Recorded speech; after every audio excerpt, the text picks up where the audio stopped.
प्यारे बच्चों, good morning. हम लोग पढ़ रहे थे भिन्न फ्रैक्शन, जिसमें हम लोगों ने ये जाना कि किसी वस्तु के किसी भाग को प्रदर्शित करने वाली संख्या को भिन्न कहते हैं। भिन्न के दो भाग हैं, अंश और हर। भिन्न के प्रकार को हमने जाना। सम भिन्न, जिसका अंश छोटा होता है, हर बड़ा होता है, वो सम भिन्न होता है। विषम भिन्न, जिसका अंश बड़ा होता है, हर छोटा होता है। और मिश्र भिन्न, जिसमें हम पूर्ण संख्या के साथ भिन्न को लिखते हैं, वह मिश्र भिन्न होता है।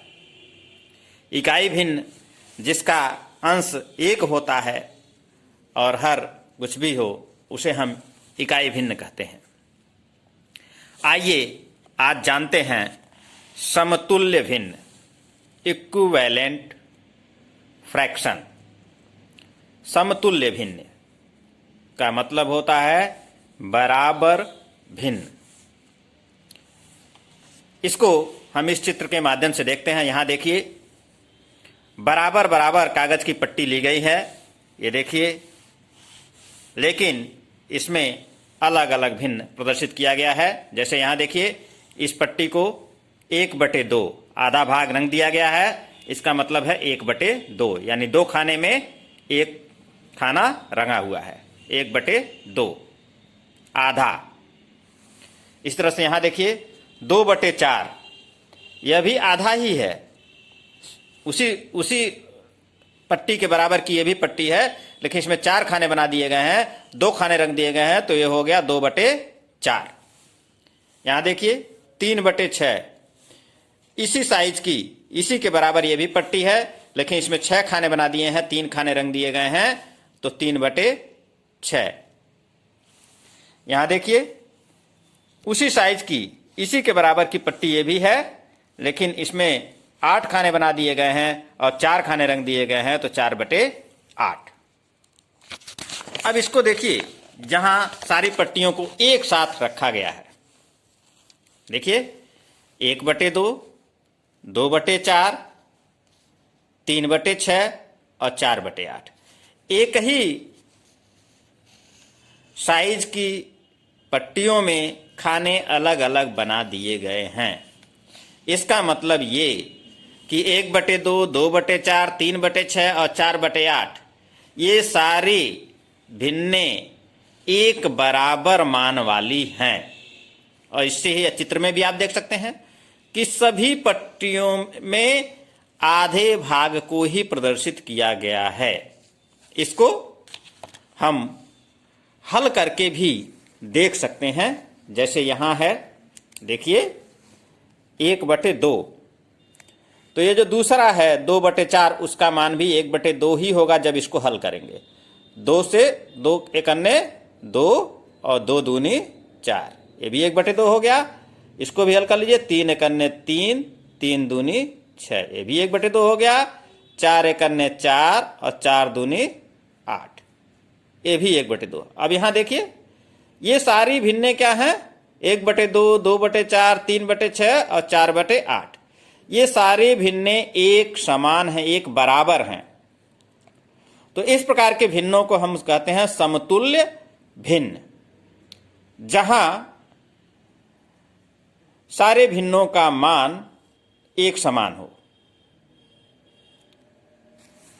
समतुल्य भिन्नों की जांच कैसे करें? समतुल्य भिन्नों की जांच करने के लिए देखिए, समतुल्य भिन्नों की जांच करने के लिए क्या भिन्ने 2/3 एवं 6/9 समतुल्य भिन्ने हैं? इनकी जांच है तो हम तिरछा गुणा करते हैं। जैसे 2/3 गुणे 6/9। अब अगर तिरछा गुणा करने पर दोनों बराबर आ जाते हैं, तो इसका मतलब भिन्न क्या है? समतुल्य है। देखिए 2 9 18, 3 4 18।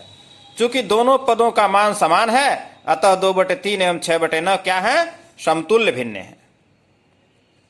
इस प्रकार से हम दो भिन्नों के अंश और हर में तिर्यक गुणा करके हम यह ज्ञात कर सकते हैं कि वह भिन्न समतुल्य भिन्न है या नहीं है, बराबर भिन्न है या नहीं है। आइए अब जानते हैं समान और असमान हर वाली भिन्ने। Like and unlike fractions. यहां देखिए इन भिन्नों में 5/4, 3/4, 2/4 ये जो भिन्न हैं इनके हर क्या हैं, समान है। यहां देखिए 1/4, 1/4, 2/4, 3/4 और 5/4। तो जब भिन्नों का हर समान होता है तो वह भिन्न सबसे बड़ी होती है जिसका अंश सबसे अधिक होता है, और वह भिन्न सबसे छोटी होती है जिसका अंश सबसे छोटा होता है। तो इस प्रकार की अगर भिन्न दी गई 1/4, 2/4, 3/4 और 5/4, तो इसको हमें अगर छोटे से बड़े क्रम में सजाना हो तो 1/4 सबसे छोटा सबसे पहले होगा, उसके बाद 2/4 होगा, उसके बाद 3/4 होगा, उसके बाद 5/4 होगा। इसको अगर बढ़ते क्रम में लिखना हो, आरोही क्रम में लिखना हो, तो क्या करेंगे, 1/4 को सबसे पहले, फिर 2/4, फिर 3/4 और फिर 5/4। लेकिन अगर इन भिन्नों का अंश समान हो और हर अलग अलग हो तो उसे हम कहेंगे असमान हर वाली भिन्न। समान हर वाली भिन्नों का आरोही और अवरोही क्रम इस प्रकार से होगा। आरोही क्रम में 1/5 यानी सबसे छोटे अंश वाला सबसे पहले, उसके बाद उसके बड़ा वाला, उसके बाद उससे बड़ा वाला, उसके बाद अंत में सबसे बड़ा वाला। और अवरोही क्रम में जो सबसे बड़े अंश वाला है वो पहले लिखा जाएगा, फिर उससे छोटा, फिर उससे छोटा और अंत में सबसे छोटा लिखा जाएगा। इसके विपरीत अगर भिन्नों का अंश समान हो तो क्या होता है, आइए यहां देखिए। अगर अंश समान हो तो वह भिन्न सबसे बड़ा होता है जिसका हर सबसे छोटा होता है। जैसे यहां देखिए 2 है, सबका अंश समान है 2, और हर इसका 3 है, इसका 5 है, इसका 6 है।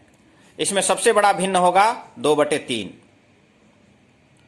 जिसका हर सबसे छोटा होगा वह भिन्न सबसे बड़ा होगा, और जिसका हर सबसे बड़ा होगा वह भिन्न सबसे छोटा होगा। तो इसका जो अवरोही क्रम होगा वो इस प्रकार से होगा। जब अंश समान हो तो सबसे छोटा हर वाला सबसे बड़ा भिन्न, फिर उससे कम उससे बड़ा वाला, उससे छोटा, और सबसे बड़ा हर वाला सबसे छोटा।